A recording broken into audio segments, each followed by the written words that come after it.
नमस्कार दोस्तों। तो कैसे हैं आप लोग। देखो, मैं फिर से आ गया एक और सच्ची डरावनी कहानी के साथ।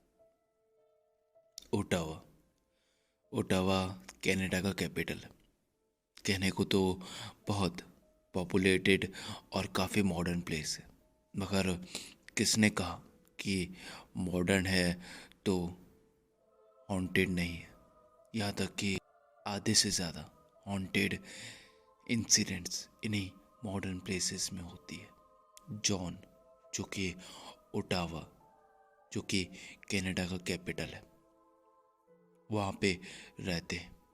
और ये जो कहानी मैं आपको सुनाने वाला हूँ, ये कहानी पार्लियामेंट हिल, जो कि ओटावा में एक प्लेस है, वहाँ पे घूमने गए थे।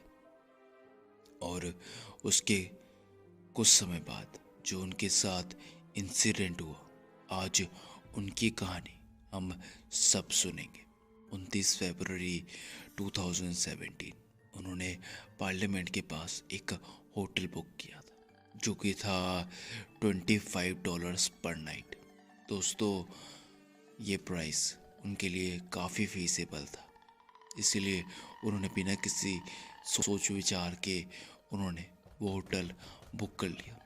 दोस्तों, मैं आपके सामने उस होटल का नाम जिक्र नहीं करूँगा, उस होटल के नाम का जिक्र नहीं करूँगा। वो रात काफ़ी शांत थी। जॉन और उनके बेटे कैस्पर दोनों अपने रूम में रिलैक्स कर रहे थे। जॉन अपने बेटे को उनके लेफ्ट साइड के एक छोटे से बेडरूम में बेटे को सुलाकर खुद आराम से डाइनिंग रूम में बैठ के शो देख रहे थे। तभी थोड़ी देर बाद उनकी नींद लग गई, उन्हें नींद आ गई। काफ़ी देर बाद रात के करीबन 2:30 बजे उनके गेट पर किसी के नॉक करने की आवाज़ आई। हर 3 सेकंड में एक बार वो दरवाज़ा नॉक हो रहा था। जैसे ही जॉन की नींद खुली, उन्हें होश आया। वो बहुत डर गए कि इतनी रात को कौन होगा। उन्होंने किसी तरह हिम्मत करते हुए वो गेट खोला। गेट खोलते ही उनको कोई भी नहीं दिखा। वो कॉरिडोर जैसे कि एकदम सुनसान था। जितने भी रूम्स थे सब एकदम सुनसान। ना ही वहाँ पे कोई स्टाफ था और ना ही वहाँ पे कोई एम्प्लॉय। एकदम शांत। पर वो वो एक होटल था। वो एक होटल होने के बावजूद उस कॉरिडोर में अजीब सी ठंडक थी, जो कि हड्डियों तक पहुंचती थी। जैसे ही उन्होंने गेट बंद करने की कोशिश की, तभी उनके दरवाजे पे किसी ने हाथ रखा और वो गेट बंद नहीं हो रहा था। वो गेट बंद नहीं हो रहा था। सर, सर प्लीज़ सर, मुझे अंदर ले लो सर। सर, सर मुझे बहुत डर लग रहा है सर। सर प्लीज़ मुझे अंदर ले लो सर। सर प्लीज़ स्टाफ को कॉल मत करना sir. Sir please, sir please मुझे बस एक बार अंदर ले लो, मैं बस रात भर के लिए रुकूंगा सर। इतना कहते हुए वो आदमी उनसे विनती करने लगा, मगर जॉन समझ गए थे कि इसकी आवाज़ बनावटी है। उन्होंने तुरंत ही उसे मना करते हुए कहा, नहीं नहीं, आप यहाँ पे नहीं रुक सकते। आप किसी और होटल में जाइए, फिर किसी और का रूम खटखटाइए। अभी मैं काफ़ी थका हुआ हूँ और मैं आपकी मदद नहीं कर सकता। Thank you and have a nice day, bye bye.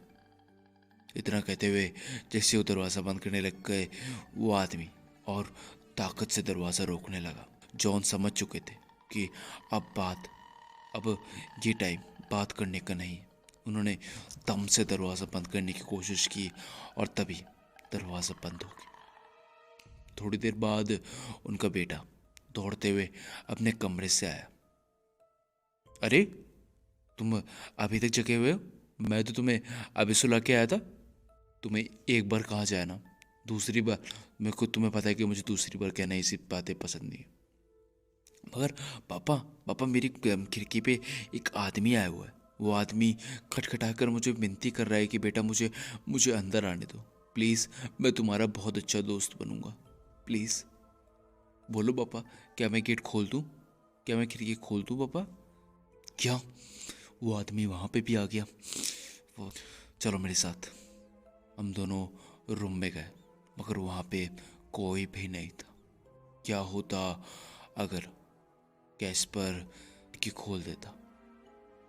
शायद ये कहानी बताने के लिए मैं जिंदा नहीं बचता। तो दोस्तों बस, और फिर कई दिनों तक हमने कई न्यूज़पेपर देखे या फिर कई न्यूज़ चैनल चेक किए, मगर कहीं भी ऐसे किसी आदमी का जिक्र नहीं था।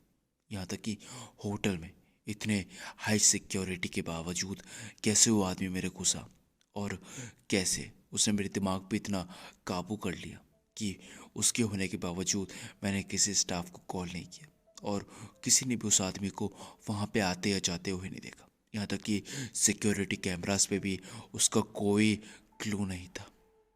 ये बात आज तक मेरे जहन में बसा हुआ है, और उसके बाद मैंने उस होटल का नाम अपने जहन में छाप लिया, और आइंदा के बाद कभी उस रास्ते पे कभी मुड़ के नहीं देखा। तो दोस्तों बस यहीं तक थी कहानी।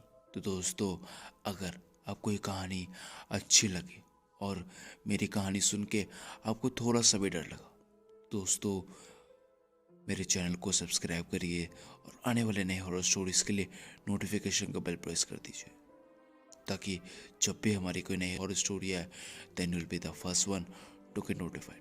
तो दोस्तों चलिए, और फिर लौटूंगा एक और सच्ची डरावनी कहानी के साथ। तब तक के लिए thank you and have a nice day.